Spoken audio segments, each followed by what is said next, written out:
It's a good gig.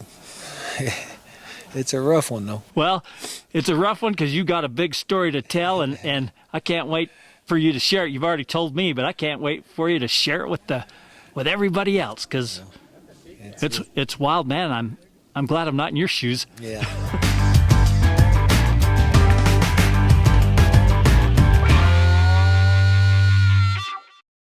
Hey guys, I want to tell you about my involvement in searching for the sacred Indian gold mine known as the Carrie Shinob in the Uinta Basin in Utah. And it was while helping my friend June Bleich, one of the most knowledgeable people when it comes to the Spanish treasures in the Lost Rhoades mines in the Uinta Mountains. He took me and White Eagle to an area now known as Blind Frog Ranch before it was owned by the current owner, or before it was known as the Blind Frog Ranch in Crow Canyon. Remember back in 2008, you took me and White Eagle up to Crow Canyon. Yeah. To show us, can I say this? Yeah. Where the sacred mine is? I took you up to show you Towatts first. And Towatts looks over something special. That's right. So you had your instruments, and you was looking for gold with your instruments, and I found a depression. Yeah, we both was in it. We was both in the depression. That's good enough, I guess, huh? For that part of the story. That was in 2008. Well, you say what you want to say. You know what you can and you shouldn't. Okay. I got a map from Bill Reed. Bill Reed was Jimmy Reed's son. And Bill was getting kind of old, nice guy. But he had several maps that Jimmy Reed had made. Because Jimmy actually went with Caleb to a few places. Mm-hmm. This in here that we're talking about was one that I don't think Caleb had anything to do with. It was Spanish. Uh-huh. And the map that I got from Bill Reed, that Jimmy Reed had left to him, said right on it, an old Spanish working. Ah. That's what it said. And that was a long time for, nobody knew about that place but me. Nobody knew about Towatts and where it was. Uh-huh. And they still don't know. Yeah. Somebody put a big face on the mountain on the internet. And somebody said that was Towatts looking over, you know. Yeah. A long time ago, and that's why you took me and White Eagle up and showed us where it was at, huh? Yeah. Yeah. I remember that.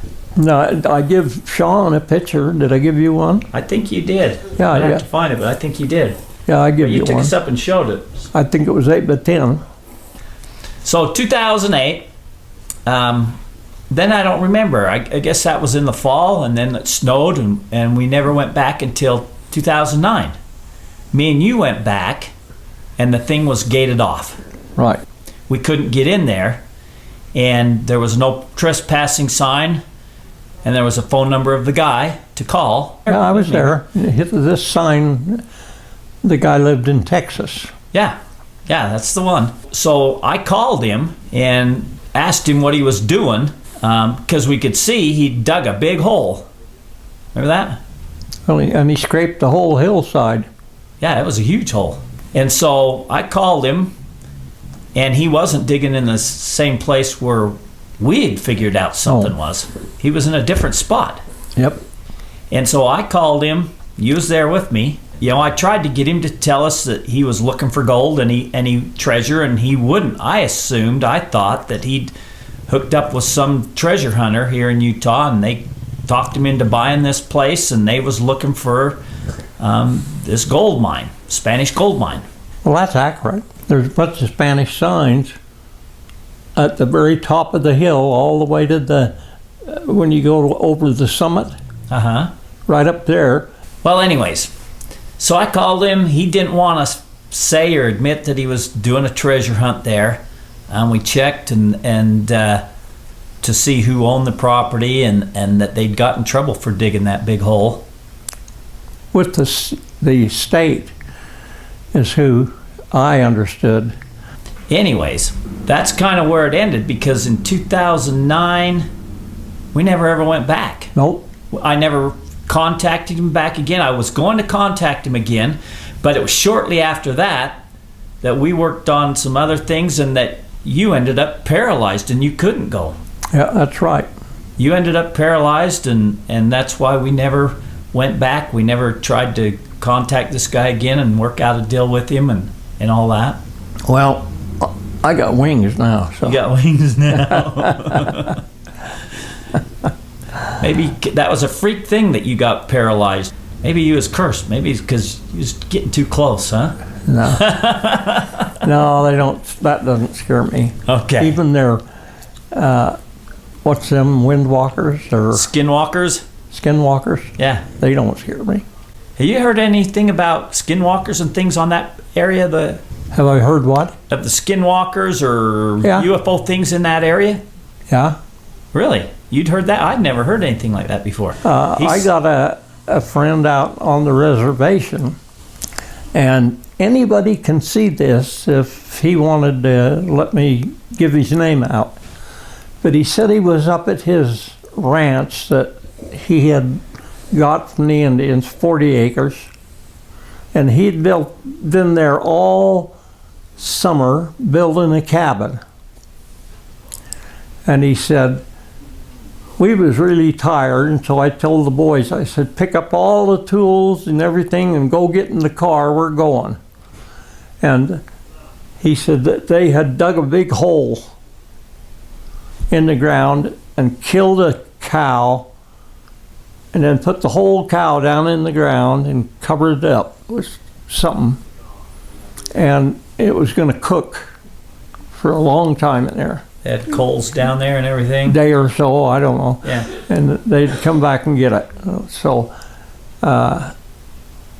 they put the cow or calf down in the hole and filled it, done whatever they do to make sure it'll get air and stuff and keep going.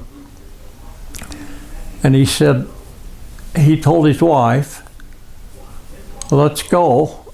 And she said to him, well, get the kids out of the car and have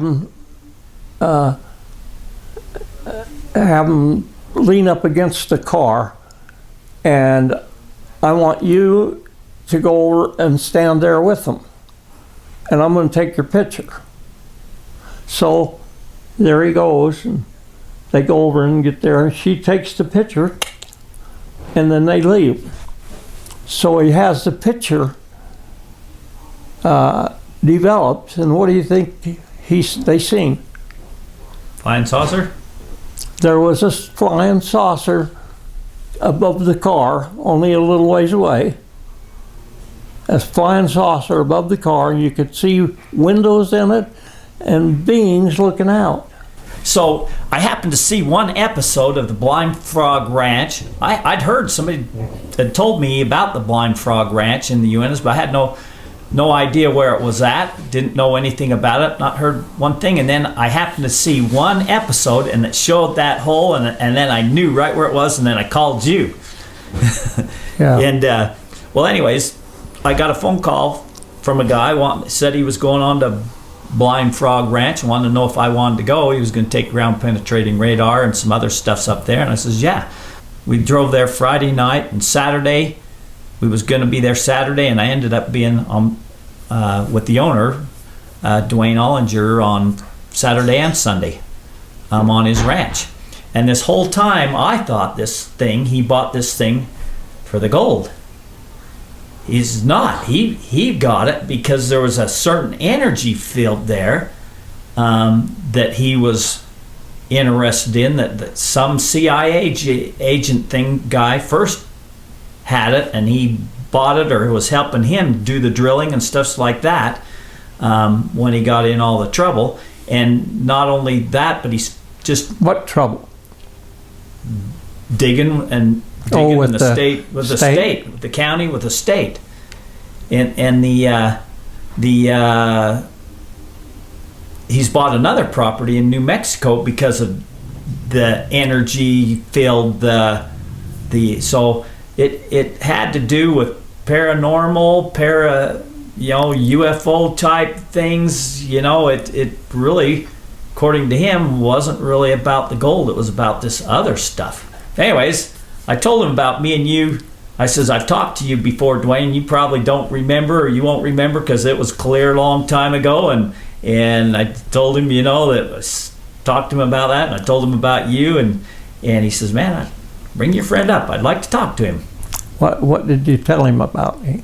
That you'd passed away, and when you came back to life, you had near-death experience. You was given the knowledge to build up some equipment, and that we tracked it right this area, and that's when he says, the show we talk about the gold, but really it's the UFO, the alien, that's really what we're looking at, and you'll have to hear his story. When we seen that hole, he wasn't digging for oil. He was digging to figure out what this energy field was. He was trying to find what this energy field was. Well, the energy field was over where they was digging. Yeah. Not where we were. No. Where they was digging is where but the Federation I can't told figure them out to dig. They wasn't digging for gold. They was digging for this energy field.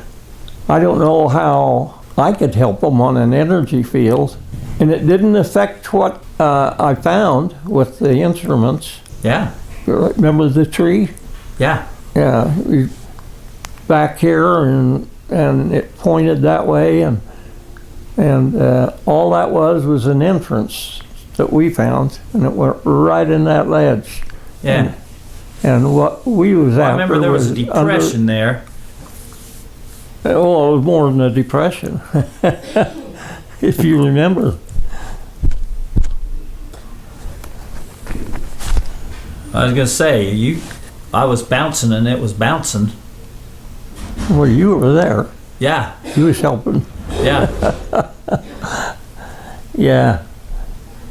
Yeah, I was. Yeah, well, I was bouncing there's on no that. question that the gold is there. I was jumping on that depression and it was bouncing. Oh yeah, that couldn't be very old.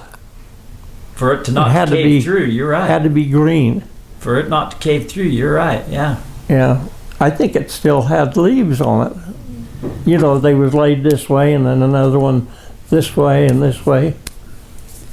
I don't know, there was a lot of, I think it was in the fall, and there was a lot of foliage, a lot of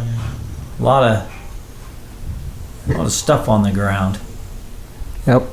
Anyways, I'll take you up there when he's back in. I'll find out when he's back in. I'll take you up there and you can talk to him. He can tell you the story. Is he still out in Texas? Yeah, he lives in Texas, but he comes out here. I mean, he came out, he was just out here for 2 days and then he went back to Texas.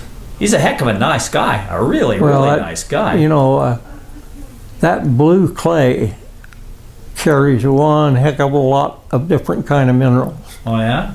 Cobalt, gold, silver, molybdenum. It's really some strange stuff, that blue clay. Huh. He thinks that a meteor hit there and the water runs through it and it gives the water some special properties, healing properties or something. Yeah, all these years I thought it was the gold. It wasn't. It was UFOs type there's gold there. or something. Well, June, man, I appreciate you talking to me. Good seeing you again as always. I don't see you enough anymore. Yeah, well, I want to talk to you without that on anyway. So the current owner, Duane Ollinger, and his ranch has been on a TV show on the Discovery Channel called The Blind Frog Ranch and is said to have strange UFO and paranormal things going on there, just like at Skinwalker Ranch, which is only about 20 miles away from there. So when I met with the owner, Duane, a few weeks ago, here's what he told me. There's so many people out here that come out on this land and they get in this energy zone. So within 2 hours, there's been people that's had their eyes healed, massive back problems, pain, the whole 9 yards. And they always say when we get back to the gate, they say, "What do we owe you?" And I said, "You do owe me." And they're just shocked, thinking, "Oh gosh, here comes the bombshell." And I said, "You do owe me. You owe me to go tell your story of what took place." I said, "If it's bad, tell it. If it's good, tell it. But at least tell it." Yeah. Cool. I like that, man. The story, your story's your story, whatever it is. It is. Just tell your story, just tell it. If nothing worked for you out here, tell it. At least we know those directions now. Yeah. You know, if it helped this person but it didn't help that person, we know. So I've been out here with you for yesterday and today, and some people here are feeling things, seeing things. Man, I don't feel things and see things. Nothing's happened other than it's beauty, and I'm around great people, and it's been a lot of fun. But a lot of these people have had some interactions with your property here. And thanks for letting us visit it. Well, and thanks for being the tour guide and telling your story. Well, I'm not a very good tour guide because they climb these mountains a heck of a lot better than the Flatlander. But you know, it's true. This whole deal's true, and we just need people to step up and help tell the truth. You know, I mean, this whole deal has something going on, and I think it's not good for it to be suppressed. I think our Creator wants us to know these things, but we can't do it sitting on the couch watching television. Amen. And I think the story's different for everybody. Everybody will have different feelings, different experiences, different. Yeah. Yeah. It's a good gig. It's a rough one, though. Well, it's a rough one because you got a big story to tell, and I can't wait for you to share it. You've already told me, but I can't wait for you to share it with everybody else because it's wild, man. I'm glad I'm not in your shoes. Yeah. You know, it's not just my story. It's all of our stories, you know. It just is, you know. We try to put a box around our Creator. Better not do that one. Yeah. He'll throw you a curve. Anyway. Okay, with that said, Duane, here's my story. It's not about spiritual experiences. It's not about feeling the energy or healing or UFOs. My story is about searching for the sacred Ute Indian gold mine known as the Carrie Shinob and looking for Spanish gold bars. And if true, a never before heard gruesome story about what happened to those that found the Indian sacred mine and the Spanish gold bars. And then I want you to know why this area was called Crow Canyon, because that's part of the story. Mine number 2 is located in a flat depression in the base of Lake Mountain, which I found when Caleb Rhoades told me about a grove of trees containing Spanish marks, similar to those I first saw near the sacred mine. And they've been cut too. I found a whole bunch of trees the Indians cut. Or not the Indians, they have the blacks go in there and cut them. That's why they named that Crow Canyon. Black crows, Indian, or blacks that was in the military. This back in the 1800s, late 1800s? Yeah. The Buffalo Soldiers? They got permission. Oh, I'm sort of shaking, I can't stop it. They got permission from the county or somebody, and they told them blacks if they'd go in and cut these trees and cut them down, and they could have the timber, haul them out of there. And there was a lot of timber in those big. And they were the ones that had the marks on them, huh? Yeah. Oh, really? Yeah, there's 3 left that they didn't know about that I found. They're hearts. 2 big full hearts and a half a heart.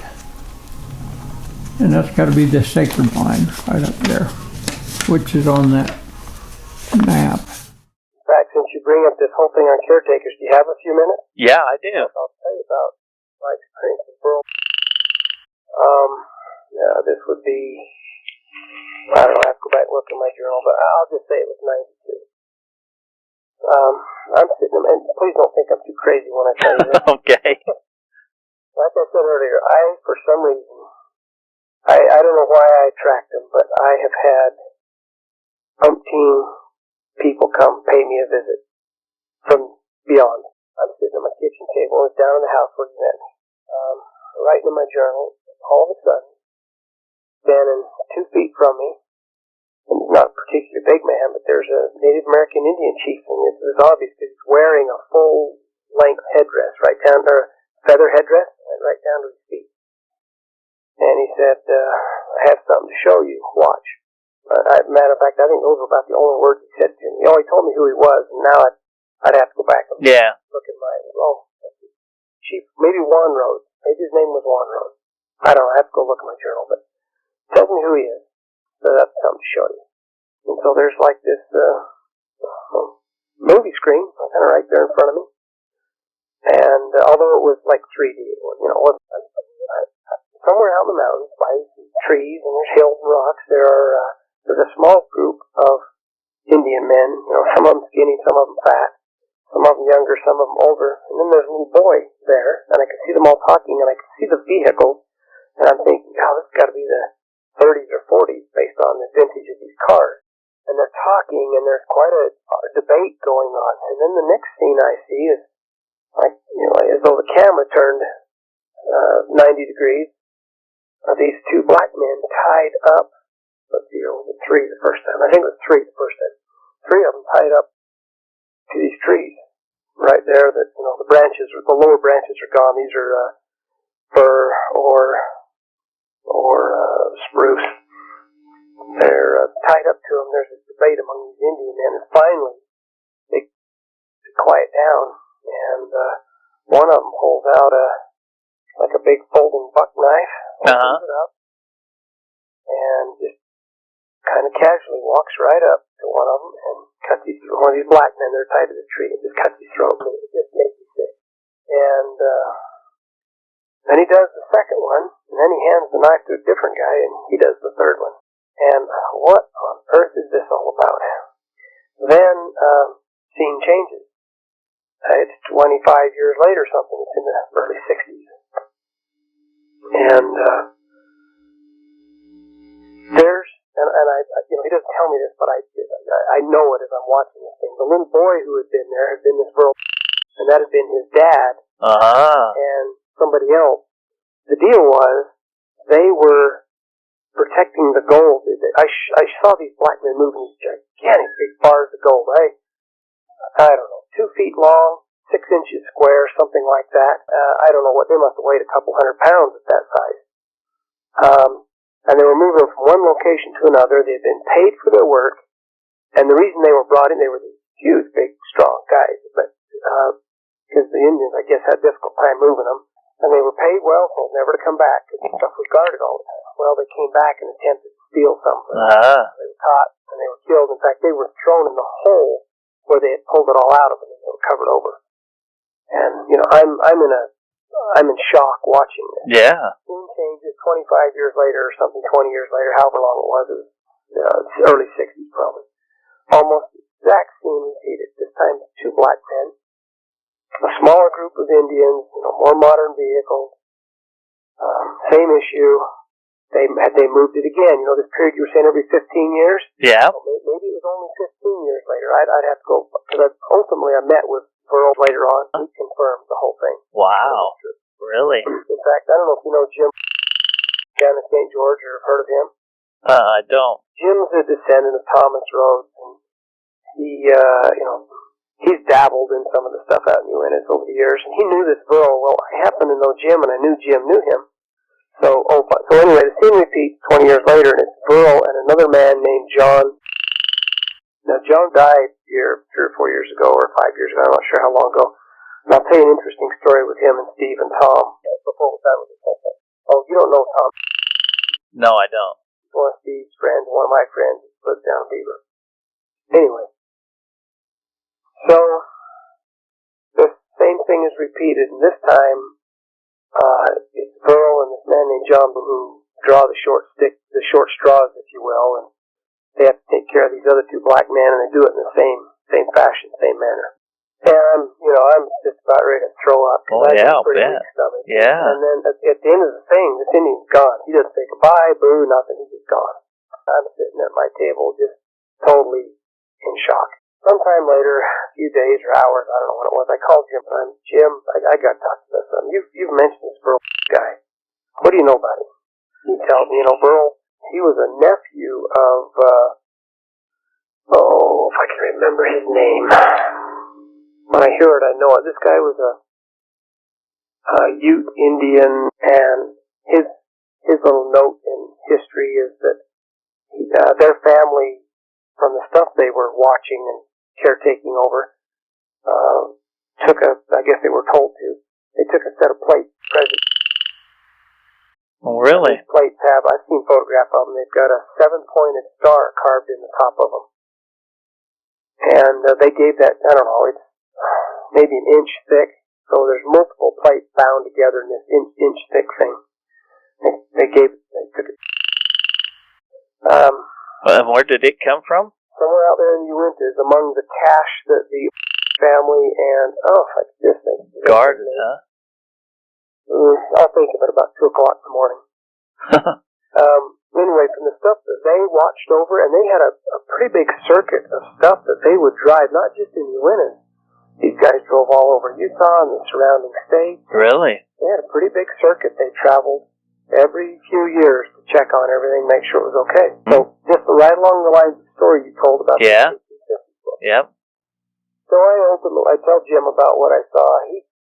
He happens to be coming up to Salt Lake a few days later. He meets, says, Burl, a friend of mine had this experience involving you, and I want to tell you about it. You tell me if it's true. And Burl's a real tough guy to talk with because he just kind of glares at you. Like got that Indian glare, and he's really quiet. And then he says, he tells Jim that's exactly how it happened, and we'd do it again if we had to, because we have to protect this stuff. Wow. And then I ultimately met him, and then, that was, again, 10, 12 years ago, a long time ago. But, he at least confirmed it. Well, okay, so I'll skip to this John guy. I don't know if he was part Indian. He must have been to be involved with it. I guess he was. He, this chief character I told you about, years later, this may be 5 years ago, shows up again and says, you need to tell Steve and Tom to go see John tonight. This happened to be on a Friday night. Unbeknownst to me, Tom was out in Roosevelt, Roosevelt, and I didn't know how to get a hold of Tom, and so I called Steve, and Steve said, well, Tom's out here. He's at his mother's house. Oh, okay, well, I've got her number, and I talked to Steve about it, I talked to Tom about it. You guys have to go see him. You have to go see him tonight. I don't know why, but you have to. Wow. So they go see him on Friday night. He admits the whole thing to them. I guess he just needed to get it off his chest. He dies Sunday morning. Wow. It's just strange, That's everything that, that's not specific to these glyphs, but it's generally to do with all of this stuff. Ancient records and treasures and all this stuff is buried. Go down about 20 feet. Blue dirt. This would be 68 feet here. Let's go. Let's go. Let's walk that way below this formation first and see if we find blue dirt. Or let's go above the formation this way and see if we find blue dirt. Because what happens is geology lays down like this. This is all tilted up like this, right? Unless it's only in this spot because, let's say, something from space hit right here. That's the same formation there as this is. I know, but What are you saying? If a meteorite hit here or something like that? Right. That's not going to match over there because it's just in this There's spot. no meteorite hit here. Okay. I'm just Otherwise, saying. this would be, this rock would not look. It'd be like glassed, this. huh?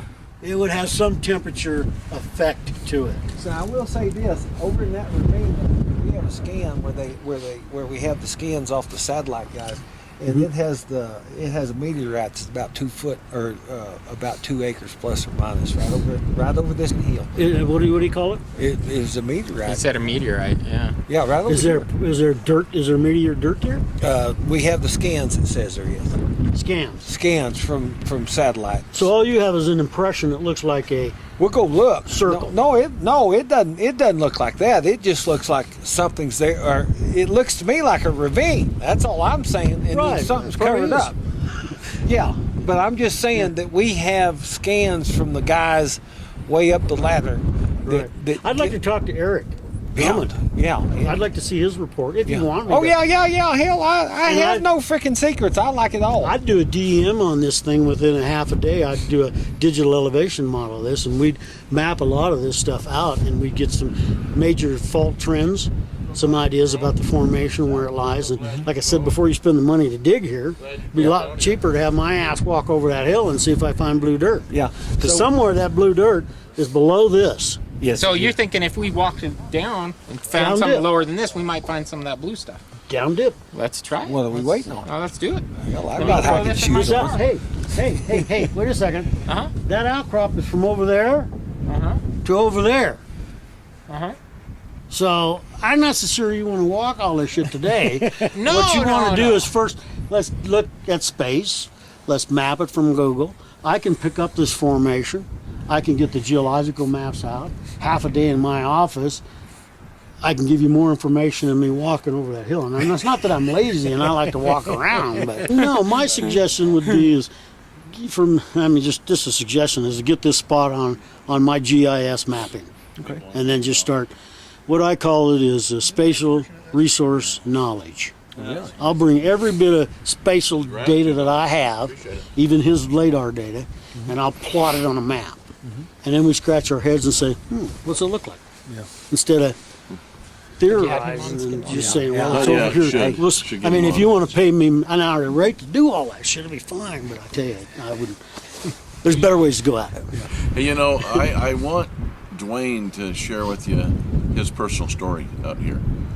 And I don't know when he wants to share that with you, but it's pretty profound. But Duane's story is overwhelming. It's like I said, the first time I came out here, Duane was so gracious. He said, "All right, guys, say bullshit right now. Get it off your chest." And I went, "Okay, all right." You know, I'm open. I'm a pretty open guy. But the more I've gotten acquainted with Duane, there's no bullshit. It's the real Well, deal. why? Yeah, why? That's Why exactly would you why. bullshit? You got no reason. Because you want everybody in Texas to hate your guts. I knew there was a reason. Yeah. Everybody wants to have to tell a damn story like that. Well, you know, here. You didn't just come to Utah, you was run out, huh? You was run out of Texas, huh? And then that's where George Stevens says the percolation was on there. Okay. And so we're in the caves. And then these satellite guys are telling us You're there. Yeah. everything. So All right. We'll check it out. Okay, so we're coming in, and I noticed the little plate thing. I'm like, that's kind of odd at the base. And then I'm coming back. I'm like, well, that's a lady. So I'm looking at that. At first, I thought it might be a chief, but I'm like, no, it's a lady. That was my feeling. It's a lady. So then we come walking over here to the hole, George and I.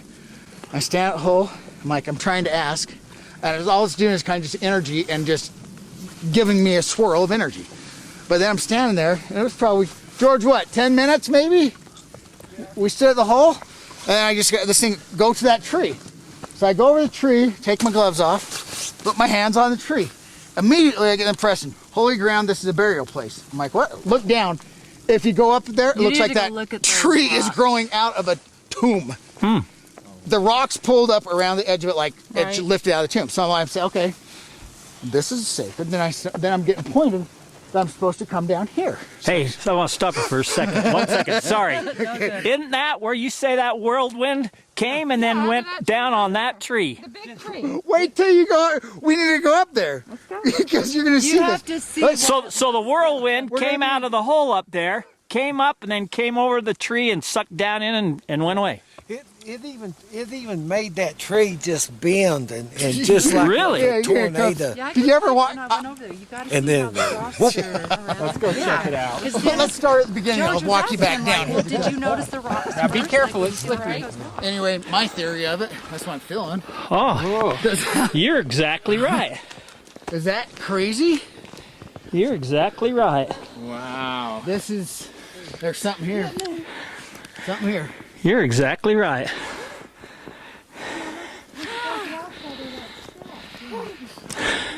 Has you noticed this before, Duane? These rocks piled up like this. It ain't natural. No, yeah. Did you move these rocks? First time you've been up there. No, I've been here before, but This is it. So what I was told, my hands on it, backed off. I didn't even pay attention to this. I just come up to a tree. I was looking at a tree. My hands on it. It's a burial ground. I look down. I'm like, well, okay. And I think it's her. Now, then I'm standing here. I'm looking around. I'm sitting here with George kind of soaking in. I've got all this energy going on. I can feel it Now right it's, now. you wait, because it lines up. Okay, wait till we see that pine tree right where the rock's around and straight down the little hole. Wait till you get next to that. Oh my goodness. Which one? We're gonna go to it. Okay. I'm gonna take you on the journey. It's like, so I'm looking. I'm like, I'm trying to piece this together. I'm like, wait a minute. Why is this energy? Why is this? I'm like, it's in line. I go down there because something was in line. Everything's been lining up. I've been watching. Oh, that hill. So I'm like, over there, okay, too. down here, something. I gotta walk through here. So now we gotta go back. You had to see what I was talking about. Well, thanks for bringing us up here, because you're exactly right. That's not necessarily natural unless that tree pushed them rocks up, but it kind of looks, I don't know how it could have pushed these up here. I was kind of looking at the piece sizes and stuff. I'm like, Yeah. wait a minute. That's odd the way it looks like it was stacked on top of, how they layer them. So It'd be nice to see it without the snow, but yeah, I think you're right. Could be something here. And it's strange where you say that whirlwind came right down to this tree. That's right where it directed me to. You told me the tree, but it wouldn't tell me anything else. Put my hands on the tree. It was so stout that it was like it was trying to tear this tree down. Really? I mean, that tree was just... That's a huge tree, I mean, it was just swaying and the craziest deal, and all of a sudden... Wow. Okay, here's what happened. When that big wind came in, it pushed this tree enough that those roots pushed these rocks up.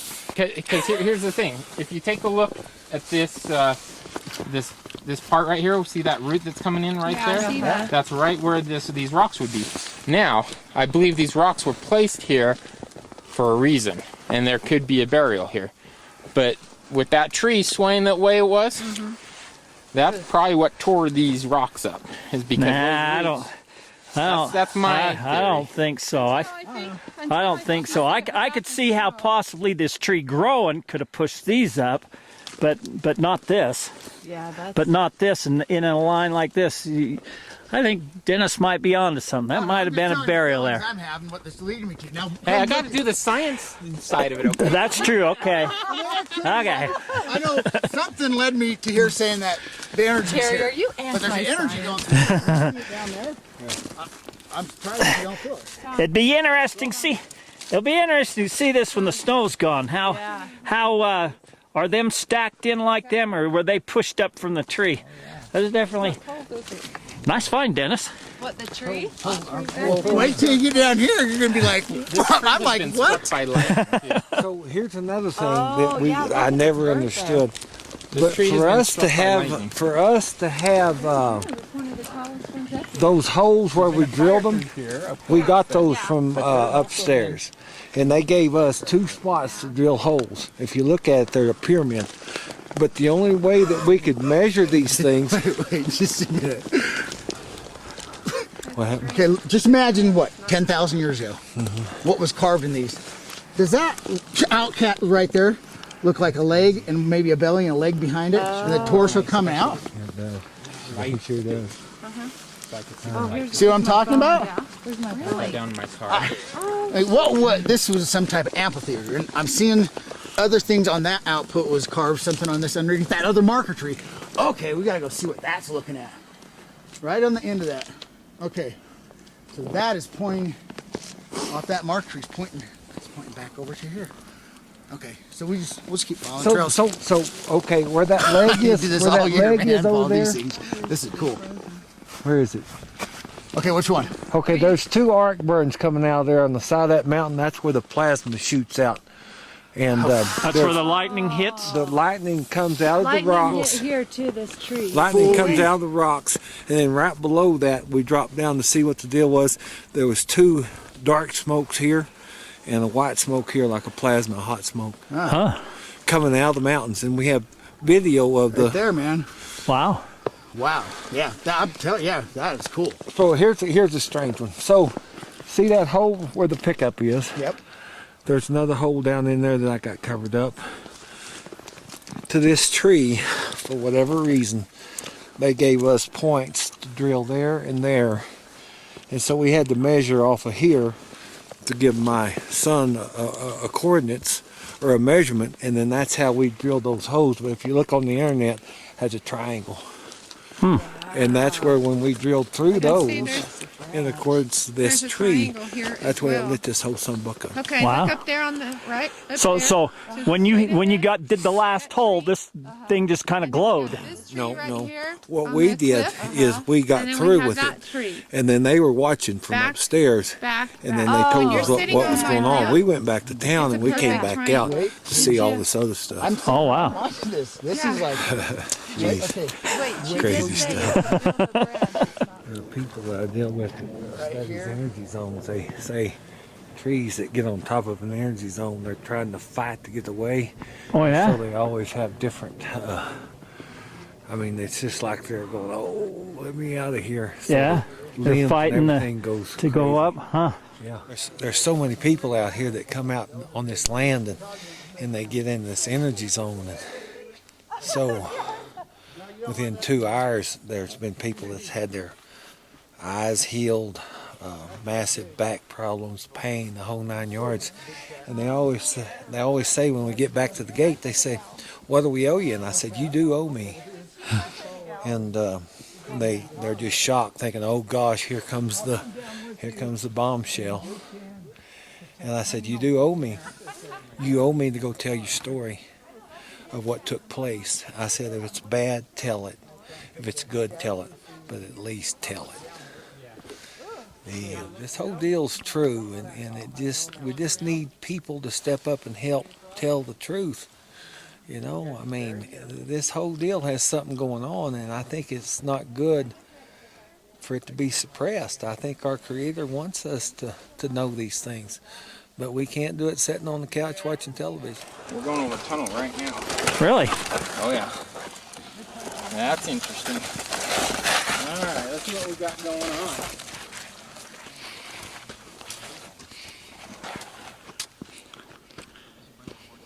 Yeah, we got some tunnel systems. Really? Oh yeah. It's not just a difference between hard pack and soft pack, or This is a tunnel signature. really? Uh-huh.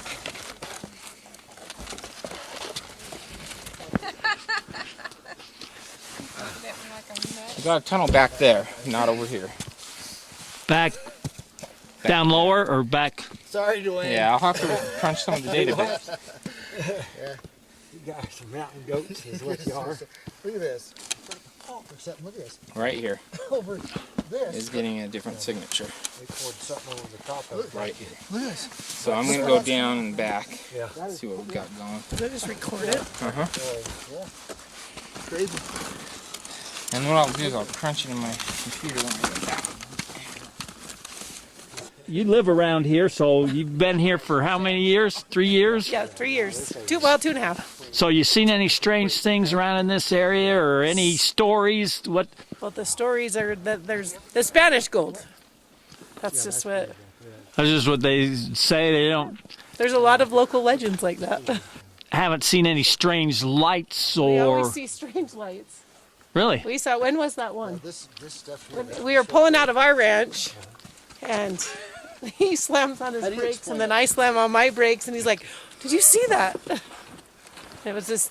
I don't know if it's a meteor. It was so bright, like right close to us. How close do you think it was? I mean, Couple miles. yeah, I mean, it would have been like from here to the top of that hill, Yeah.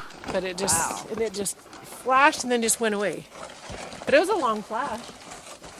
Oh, if it was a meteor, we would have heard something on the ground. It didn't hit the ground, Huh. so that was probably like 2 months ago. Really? It wasn't very long ago. I thought it was a rock. But or I mean, something it that cut happens me, so around. I was like, what? Quite a bit around here. Yeah. Cool. Are you thinking you gonna do some analysis on this? Yeah, I want to take some of it out. So you're filtering it out, see if there's any special properties in it. I Any? want to see how it reacts with different substances. Just kind of It's good to see. I mean, just kind of do some testing with it and find out how it reacts. So kind of your thought is though that it's running underneath some kind of something, heating properties, magnetic properties, something that's changing it, making it special type of water? Or? We do know this, that there's a meteorite over there that takes up a huge area, and that's where we have the cave systems kind of working its way through. And so in doing that, that has to be probably... So it's running through that meteorite and it's charging it up or doing something, huh? Yeah. You know, I'm just saying that's where it's coming through. And that's from all the scans we have from satellites. So You can feel that. we just have to play her by ear, but it'd be neat to see what Dennis has to say about this deal. Do you have any of the energy readings that you guys come up with yet? On the water, we hadn't got there. That'll be the next little rodeo. Yeah, it's cold. We just know what has happened to people that's got in here, and then also been in that other theater over there, and it's crazy. And that's where we also made metal over there. You know, different types of metal that is not in the dirt, but once you heat it up to 1950 degrees with fluxes, it knocks out metal. Huh. Big time. You know, the ratios are through the roof of dirt, the weight of dirt to the amount of metal. I believe it. Some of the stuff we were picking up there was heavy for a small piece. I mean, that one was 20 pounds easy. So yeah, if you go into a molten mass, and the energy zone is changing the molecules. I mean, we proved that in Amarillo, Texas, at the category facility hundreds of times. Oh, yeah, I believe it 100%. Where you take dirt, and you can bring it from anywhere. You can go get it at Home Depot, as long as it sets in those energy zones for over 12 hours.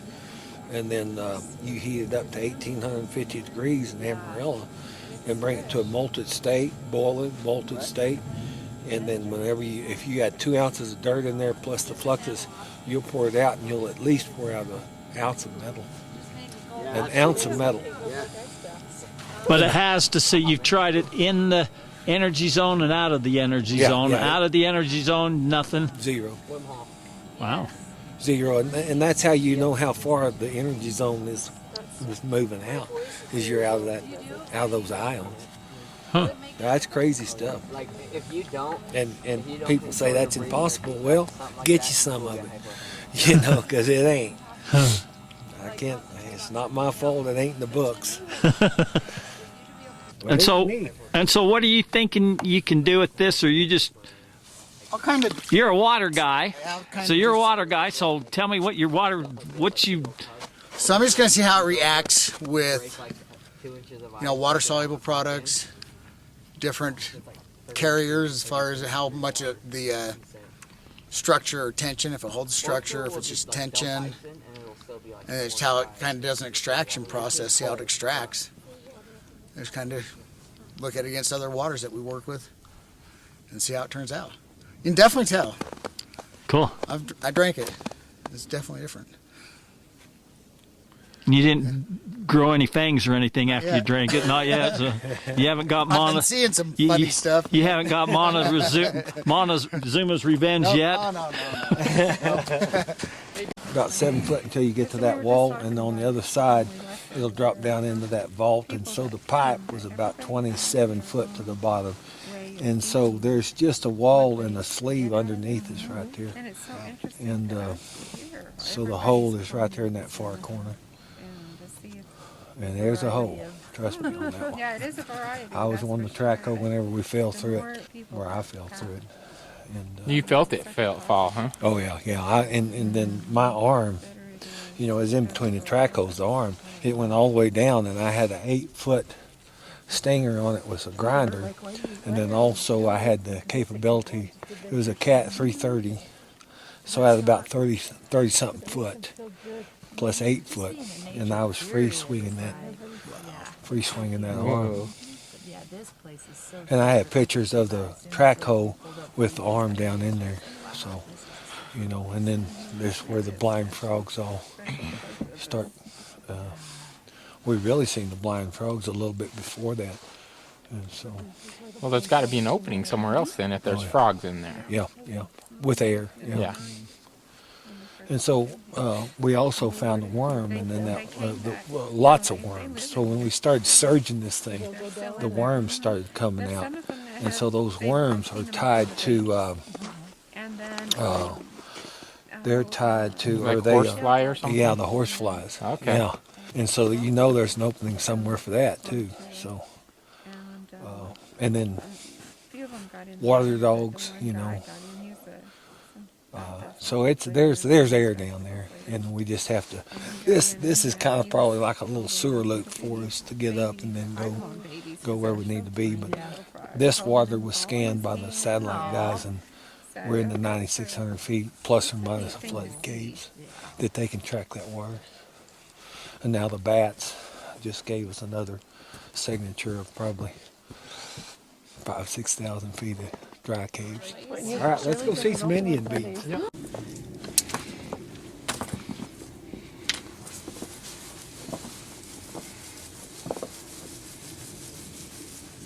And you should be able to find the little beads in here. Duane? Yes, sir. You didn't bring this shaker table here, did you? Because it seems like I seen it here in 2008, and it looked like it had been here for a while. Yeah, it's been here for a long time. So yeah, somebody's been shaking and doing stuff out of this for quite a while. Yeah, there's been like these holes. We'll leave, come back, and there'll be holes like that. Oh, somebody else is still working on them. Oh yeah. Huh? Yeah. Did you find any? No. They will. They'll find them. Huh? Got a blue one. And, yeah. Oh, they did? Yeah. That hill right over there. Yeah?